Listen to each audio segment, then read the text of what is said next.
Hi, I'm Dr. Elizabeth Woodard, Catholic theologian and pastoral associate at Sacred Hearts Parish in Bradford, and I'm participating in a Unite Boston Christian Unity cohort at the time. And I'm here today to just speak briefly about the Nicene Creed, or the Niceno-Constantinopolitan Creed, as it's really called. You can see why we shorten it typically.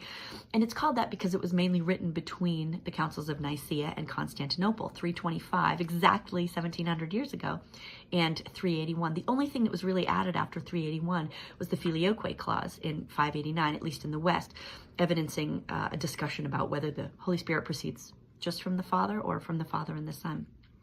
And actually, everything we read in the Creed evidences the earliest Christians' attempt to try to understand how we can inherit this oneness in God, but the new threeness that we get from the New Testament, right? We get this new language of Father, Son, and Holy Spirit, and that's how the Creed is broken down. There are 4 paragraphs in the Creed. The first 3 are about the Father, the Son, and the Holy Spirit. So it evidences an attempt to try and make sense of, well, how is God 3 in 1? And most of what's said in the Creed isn't random. It's refuting one or more heresies that came up at the time: Arianism, Docetism, Nestorianism, monophysitism. All of these heresies, these well-intentioned heresies, attempts to try and make sense of how God could be Father, Son, and Holy Spirit, but still be one.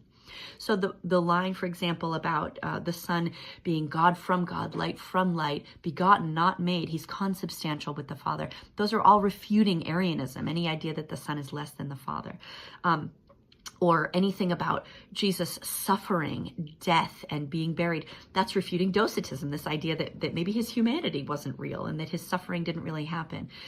So all of these are refuting one heresy or another, and the reason it's still relevant today comes from that 4th paragraph, that paragraph that after we're done talking about the Trinity, we're talking about everything else, the identity of the church and why we want to follow this way. And that important part is the word apostolic. This creed is relevant not just for Catholics, but for all Christians, especially this week of prayer for Christian unity, because of this word apostolic, right? It's amazing to look and see that we have a document that unites us as apostles, right? To say that we are apostolic faith is to say we aren't just making up our own version of Jesus and believing the version that we like best, right? Even though we have these different Christian traditions, to say that we're all apostolic is to say that we're all attempting to be faithful to the original faith that Jesus handed to these first apostles, that we're now celebrating in our very diverse but still faithfully apostolic way.